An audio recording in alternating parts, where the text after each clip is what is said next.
POCSO soccer on Allahabad high court verdict on child sexual assault. Hello friends, आज का जो हमारा आर्टिकल है वो है जो अभी हाल ही में इलाहाबाद हाई कोर्ट के द्वारा एक जजमेंट दिया गया है, जिसमें पॉक्सो से रिलेटेड वो केस था। एक छोटे बच्चे के साथ सेक्सुअल असॉल्ट किया गया था, जिसको हाई कोर्ट ने अलग तरीके से इंटरप्रेट किया है। ठीक है, तो बहुत सारे ऐसे कंसर्न्स, बहुत सारे एक्टिविस्ट के द्वारा, चाइल्ड राइट्स जो एक्टिविस्ट हैं उनके द्वारा ये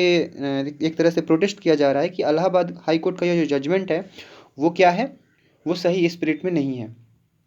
ठीक है, तो आखिर ये मामला है क्या? ठीक है, हाई कोर्ट से कहाँ पे गलती हुई है और क्यों इसका विरोध हो रहा है, हम लोग इस पूरे आर्टिकल में समझने की कोशिश करेंगे। ठीक है, तो देखिए, पॉक्सो जो है वो एक एक्ट है। ठीक है, POCSO, पॉक्सो। पॉक्सो का मतलब होता है prevention of children from sexual offences.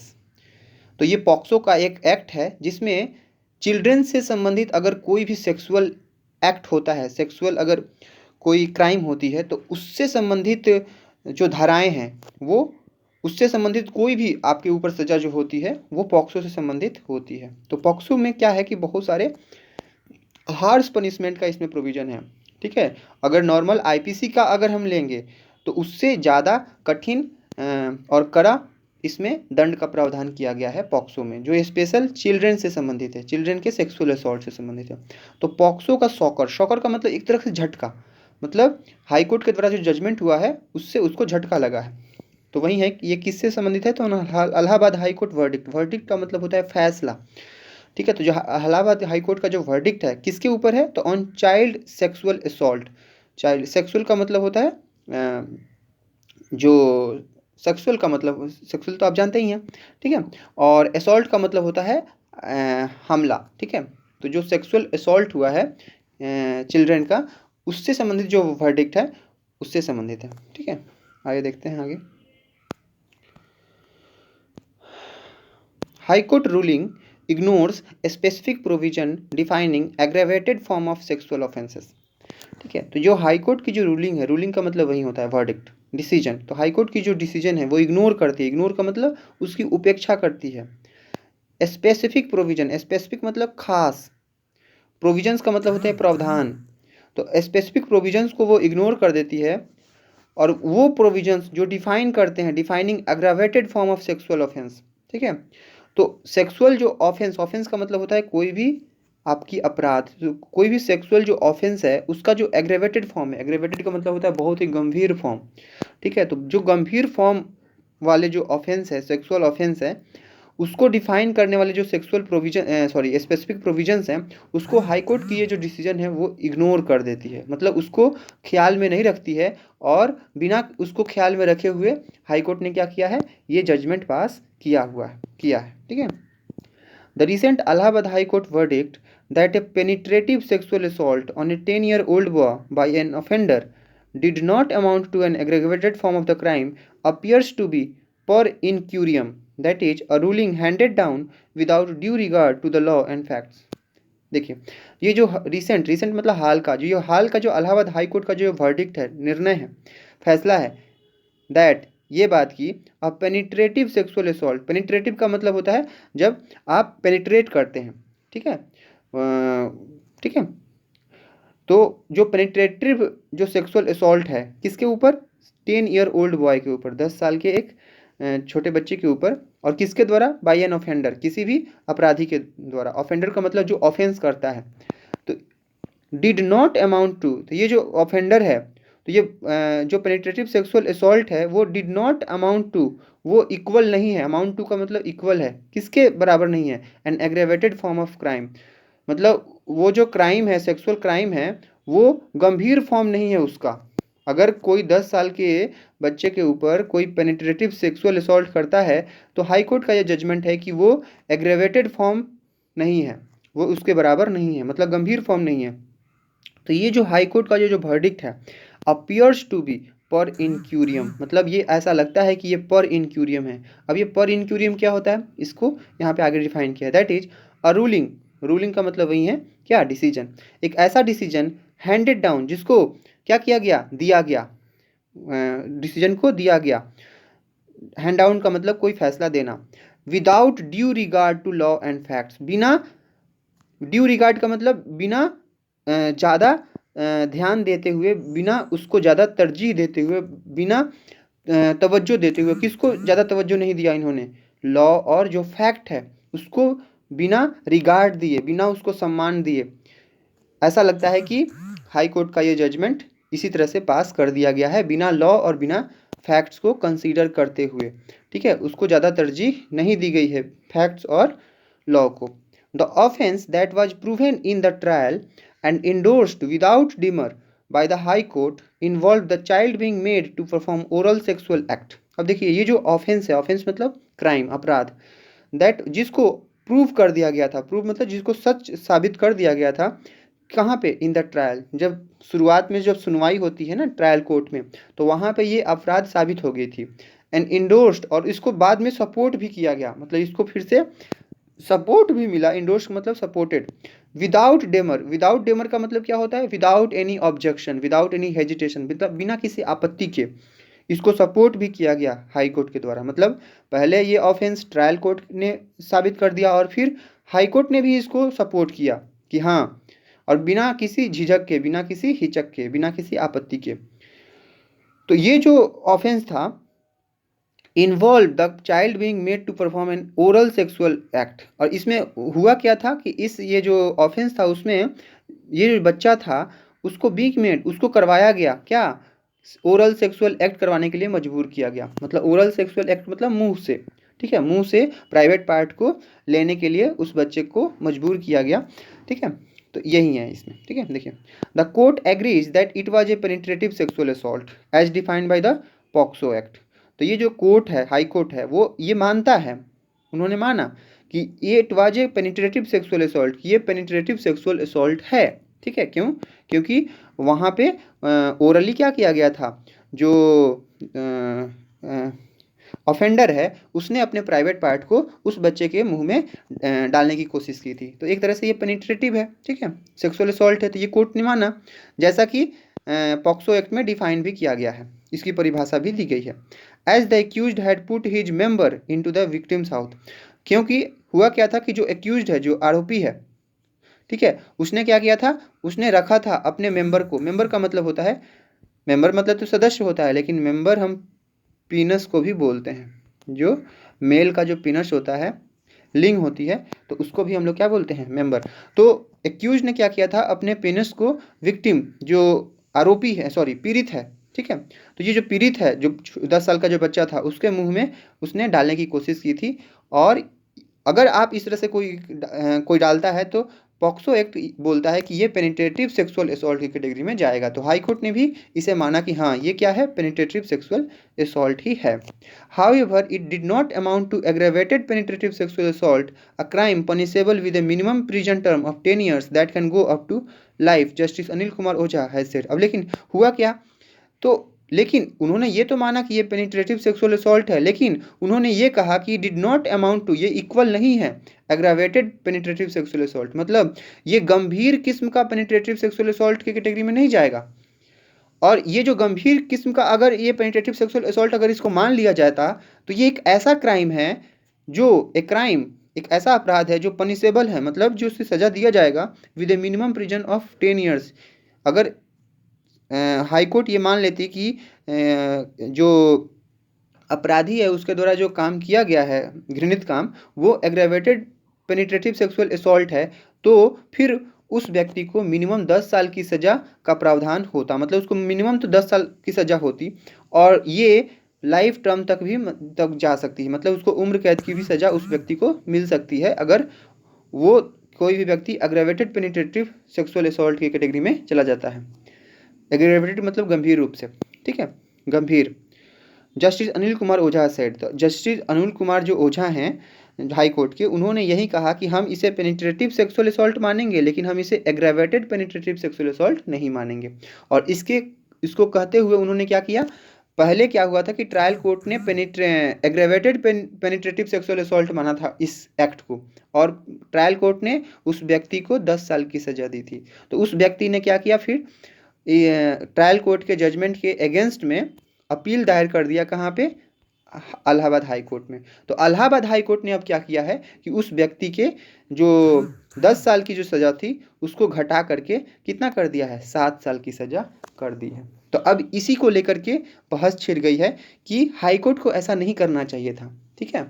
क्योंकि ये जो मामला है वो एग्रेवेटेड पेनिट्रेटिव सेक्सुअल असॉल्ट की कैटेगरी में ही आना चाहिए था, ठीक है। बहुत सारे ऐसे लीगल एक्सपर्ट्स हैं, उनका भी यही मानना है कि हाई कोर्ट यहाँ पे हाई कोर्ट से गलती हो गई है, ठीक है। तो आगे हम लोग देखते हैं, ठीक है। Instead, it was punishable under Section 4 of POCSO, which prescribes a minimum 7 years। अब देखिए उन्होंने यही कहा कि इसके बजाय ये जो क्राइम है ये पनिशेबल है,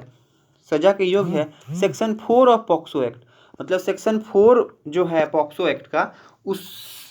में जो भी प्रोविजन है उसके अकॉर्डिंग अब इसको सजा मिलेगी उस व्यक्ति को, हाई कोर्ट का ये कहना है। और ये जो सेक्शन 4 है पॉक्सो एक्ट का, विच प्रिस्क्राइब्स, ये प्रिस्क्राइब करता है, मतलब ये प्रोविजन रखता है इसमें कि क्या बात निहित है, मिनिमम 7 ईयर्स, मतलब मिनिमम आपको मिनिमम 7 साल की सज़ा मिलती है अगर आप सेक्शन 4 जो है पॉक्सो एक्ट के उसके अंदर अगर आपको सज़ा दी जाती है तो, ठीक है। अकॉर्डिंगली ही reduced the trial court sentence by 10 years in jail to 7 years. तो उसी के अकॉर्डिंग उन्होंने क्या किया, ट्रायल कोर्ट का जो सेंटेंस था, सेंटेंस का मतलब होता है सज़ा, कितने साल का, 10 साल का, 10 साल का जेल का जो सज़ा था ट्रायल कोर्ट का, उसको 7 साल में कन्वर्ट कर दिया, उसको कम कर दिया, 7 साल बना दिया। The high court is palpably in error as it failed to note that a sexual offense takes the character of an aggravated form of the same offense in certain circumstances under POCSO। अब देखिए क्या कहा जा रहा है कि ये जो हाई कोर्ट है, इज पल्पेबली मतलब क्लियरली, साफ साफ, जो साफ साफ दिख रहा है कि हाई कोर्ट जो है वो साफ साफ गलत है, इन एरर मतलब उससे गलती हुई है, एज क्योंकि इट फेल्ड टू नोट, क्योंकि हाई कोर्ट जो है वो फेल रहा, नाकाम रहा इस बात को देखने में, इस बात को ध्यान में रखने में, दैट ए सेक्सुअल ऑफेंस, कोई भी जो सेक्सुअल ऑफेंस होता है, अपराध होती है, takes the character of an aggravated form. तो कोई भी सेक्सुअल जो ऑफेंस होती है वो एग्रेवेटेड फॉर्म का कैरेक्टर ले लेती है, मतलब गंभीर फॉर्म उसका वो धारण कर लेती है उसी ऑफेंस का, लेकिन कब, इन सर्टेन सर्कमस्टांसेस, अगर परिस्थितियां अगर वैसी हों तो उसी जो सेक्सुअल ऑफेंस है उसको एग्रेवेटेड फॉर्म का कैटेगरी में डाला जा सकता है, ये पॉक्सो एक्ट कहता है, ठीक है, ठीक है। The main circumstances involving aggravation given in section 5 are where the offender is a police officer, a member of the armed forces, a public servant, or someone on the staff of a jail, remand home, hospital, educational or religious institutions, or any place of custody or care and protection। अब देखिए कह रहा है कि ये जो main circumstance है, किस परिस्थिति में हम इस तरह के सेक्सुअल ऑफेंस को एग्रेवेटेड मानेंगे, तो वो कुछ यहाँ पे एग्जांपल्स दिए गए हैं कि किन किन सर्कमस्टांसिस में हम इसको एग्रेवेटेड फॉर्म में मानेंगे। तो ये बोला है कि जो मेन सर्कमस्टांसिस है जिसमें एग्रेवेशन को इन्वॉल्व करता है, जो कि सेक्शन 5 में दिया गया है, वो कौन कौन है, तो जहाँ पे वेयर द ऑफेंडर, जो अपराधी है जो उस ऑफेंस को कमिट करता है वो कोई पुलिस ऑफिसर हो, मान लीजिए कोई पुलिस ऑफिसर इस तरह का ऑफेंस करता है, अ मेंबर ऑफ आर्म्ड फोर्सेस, किसी हमारे आर्मी, एयरफोर्स, नेवी के कोई ऑफिसर हैं, मेंबर है, वो अगर इस तरह का क्राइम कमिट करता है, पब्लिक सर्वेंट, कोई पब्लिक सर्वेंट है, ठीक है, चाहे वो पुलिस से संबंधित हो, डिस्ट्रिक्ट एडमिनिस्ट्रेशन में कोई भी पब्लिक सर्वेंट हो, और someone on a staff of a jail, कोई जेल का स्टाफ करे या जेल का कोई ऑफिसर करे, किसी रिमांड होम का कोई ऑफिसर करे, उसमें काम करने वाला कोई अधिकारी करे, ठीक है, रिमांड होम, या हॉस्पिटल में जो वहाँ के स्टाफ है उसके द्वारा कोई इस तरह का काम किया जाए, एजुकेशनल, कोई शैक्षणिक जो इंस्टीट्यूशन है या कोई धार्मिक इंस्टीट्यूशन है, और एनी प्लेस ऑफ कस्टडी, या कोई भी कस्टडी वाला जहाँ पे लोगों को हिरासत में रखा जाता है, और हिरासत में जहाँ पे रखा जाता है वहाँ पे जो लोग देखभाल करने का जिनका जिम्मेदारी है, अगर वही लोग इस तरह का काम करें, और केयर एंड प्रोटेक्शन, या कोई भी ऐसी जगह जहाँ पे केयर या प्रोटेक्शन, जैसे आपने देखा होगा कि चाइल्ड केयर बहुत सारे सेंटर्स होते हैं जहाँ पे छोटे बच्चों को रखा जाता है, ठीक है, रिमांड होम होते हैं तो वहाँ पे भी बच्चों को रखा जाता है, ठीक है। तो वहाँ पे अगर उस इंस्टीट्यूशन का रख रखाव करने वाला व्यक्ति ही अगर इस तरह का कोई क्राइम करता है तो फिर क्या किया जाएगा, इस तरह के ऑफेंसेस को हम लोग एग्रेवेटेड फॉर्म में की कैटेगरी में डाल देते हैं, और जिसकी मिनिमम जो सजा है वो कितनी है, 10 साल है, और वो उम्र कैद तक भी जा सकती है। ठीक है, आगे हम लोग देखते हैं। However these are not the only circumstances, लेकिन ऐसा नहीं है कि यही जो हमने ऊपर इतने सारे देखे कि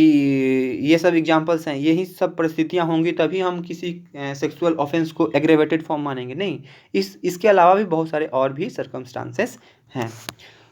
Where the crime involves a group of offenders or is done repeatedly, or when it pertains to the use of deadly weapons or causes grievous harm or injury or leads to physical or mental incapacitation, pregnancy or disease, it is also an aggravated form of offense। अब देखिए और कुछ examples दिए हैं कि कब कब हम इसे एग्रेवेटेड फॉर्म मानेंगे, गंभीर फॉर्म सेक्सुअल ऑफेंस का। तो वेयर द क्राइम इन्वॉल्व, जहाँ पे क्राइम जो है वो इन्वॉल्व करता है, शामिल करता है क्या, ग्रुप ऑफ ऑफेंडर्स, मतलब एक साथ, जैसे होता है ना, जैसे गैंग रेप होती है, तो अगर बहुत सारे लोग किसी एक व्यक्ति को सेक्सुअली असॉल्ट कर रहे हैं, ठीक है, तो अब पर भी हम मानेंगे। और इज डन रिपीटेडली, या कोई ऐसा व्यक्ति है जो रिपीटेडली लगातार 1 महीना 1.5 महीना से लगातार किसी छोटे बच्चे के साथ इस तरह के सेक्सुअल एक्टिविटीज़ में इन्वॉल्व है, ठीक है, लगातार वो इस तरह की एक्टिविटी कर रहा है। और व्हेन इट पर्टेन्स टू, या वो संबंधित हो क्या, the use of deadly weapons, कोई घातक हथियार का इस्तेमाल कोई करता है, ठीक है, उस बच्चे को डराने के लिए। और कॉजेज ग्रीवस हार्म और इंजरी, या सेक्सुअल ऑफेंस के द्वारा वो क्या करता है, वो जो विक्टिम है उसको बहुत ही गंभीर हार्म करता है, हार्म मतलब उसको नुकसान पहुंचाता है, ठीक है, उसको चोटें आती हैं। और लीड्स टू फिजिकल और मेंटल इनकैपेसिटेशन, या सेक्सुअल ऑफेंस के बाद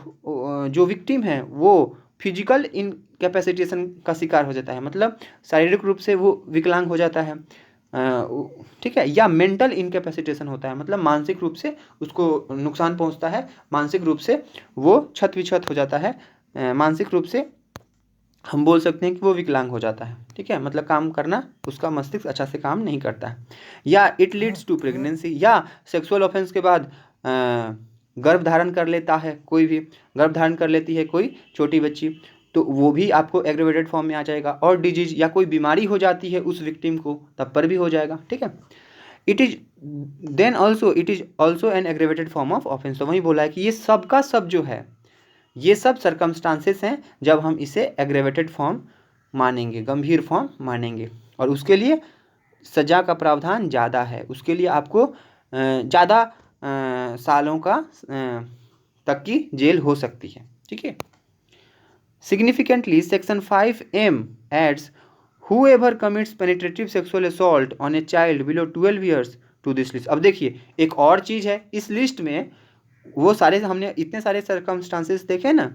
उसमें उसी लिस्ट में एक और चीज़ जुड़ा हुआ है सेक्शन 5M में। वो क्या है उसमें कि whoever, कोई भी व्यक्ति जो कमिट करता है पेनिट्रेटिव सेक्सुअल असॉल्ट, मतलब पेनिट्रेटिव सेक्सुअल असॉल्ट कोई भी करता है किसी बच्चे का, जो बच्चा अभी 12 साल से कम उम्र का है, तो वो भी इस लिस्ट में आ जाएगा, मतलब उसको भी हम क्या मानेंगे, उसको भी हम क्या मानेंगे, aggravated form of penetrative sexual assault मानेंगे, ठीक है। अब देखिए, to this list the High Court seems to have missed either this legal provision while reducing the sentence or the fact that the child was about 10 years old when the offense took place। अब देखिए वही problem यहीं पे है कि high court ऐसा लगता है कि उसने ये जो लीगल प्रोविज़न है, ये सारे जो लीगल प्रोविज़न है कि कोई भी 12 साल से कम उम्र का बच्चे के साथ अगर कोई पेनिट्रेटिव सेक्सुअल असॉल्ट करता है तो उसे एग्रेवेटेड फॉर्म माना जाएगा, उसे गंभीर माना जाएगा, उसकी सज़ा ज़्यादा होगी। तो हो सकता है कि हाई कोर्ट, ऐसा लग रहा है कि हाई कोर्ट या तो क्या कर दिया है, इस बात को मिस कर दिया है, ठीक है, इस चीज़ को ध्यान में नहीं रखा है, ठीक है, इसको लीगल प्रोविज़न का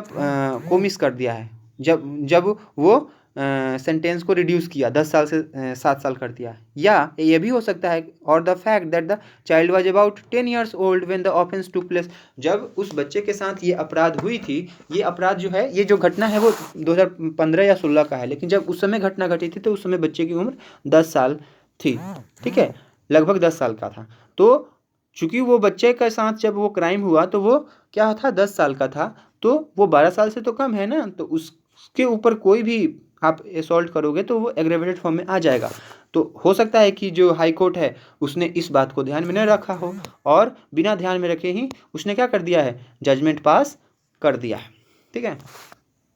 The fact that the convicted person will stay in jail for 7 years will not obviate the deleterious effect of the ruling. अब देखिए ये बात सही है कि जो कन्विक्टेड जो पर्सन है, जिसे आरोपी जो व्यक्ति है, वो 7 सालों तक जेल में रहेगा, विल स्टे मतलब रहेगा 7 सालों तक, लेकिन ये जो फैक्ट है कि वो 7 साल रहेगा, it will not obviate the deleterious effect of the ruling. लेकिन ये ऑब्विएट का मतलब ये इसको ये रोक नहीं देता है क्या, जो इस रूलिंग का मतलब होता है फैसला, डिसीजन, तो इस डिसीजन के द्वारा जो इतना डिलीटेरियस मतलब हार्मफुल, इंजूरियस, तो ये जो इतना हार्मफुल जो प्रभाव पड़ेगा इस रूलिंग का, उसको ये नज़रअंदाज नहीं कर सकता, उसको ये नहीं रोक सकता। अब देखिए इसके बारे में बताया है रूलिंग के बारे में, that a particular act amounting to a penetrative sexual assault does not attract the punishment prescribed for its aggravated form। तो ये इसमें हुआ क्या है, इस रूलिंग में किसी एक पार्टिकुलर एक्ट हुआ है, मतलब कोई सेक्सुअल असॉल्ट हुआ है जो इक्वल है amounting to a penetrative sexual assault के बराबर है। डज नॉट अट्रैक्ट, वो अट्रैक्ट नहीं करता है क्या, पनिशमेंट, वो पनिशमेंट सजा नहीं अट्रैक्ट करता है, मतलब सजा नहीं मिलती है,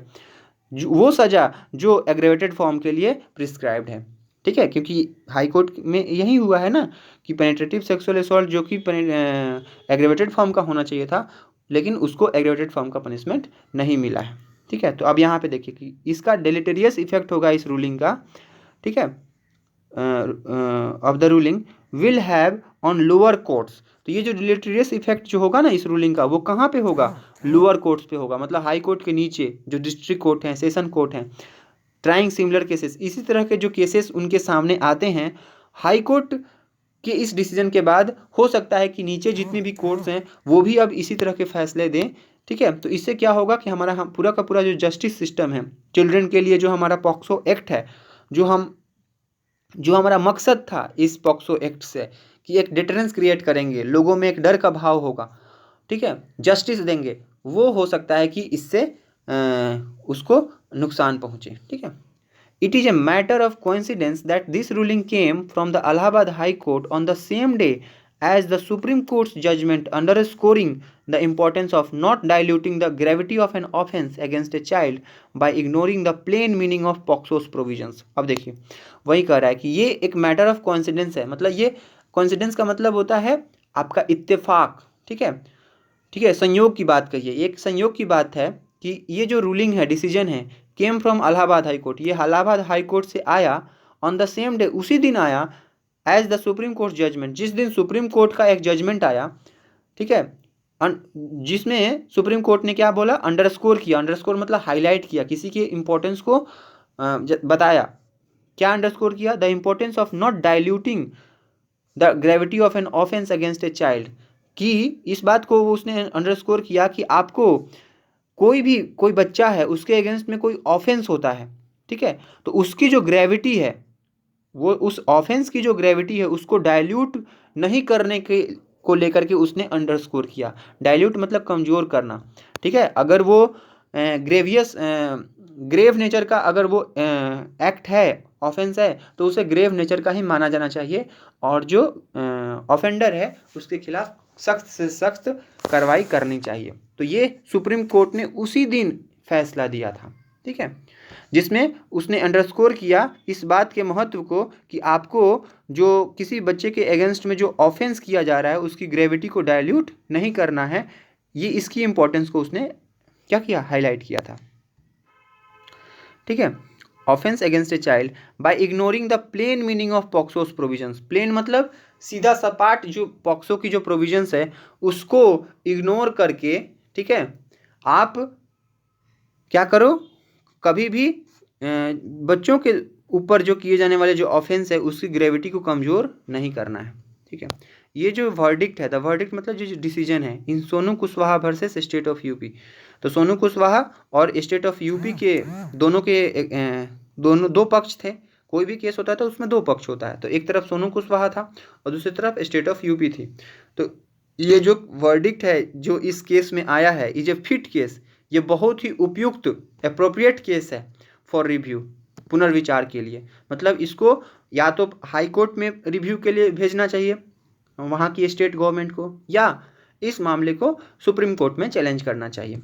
as it seems to be based on an error of law, क्योंकि ऐसा लगता है कि ये आधारित है किस पे, एक एरर ऑफ लॉ, मतलब ये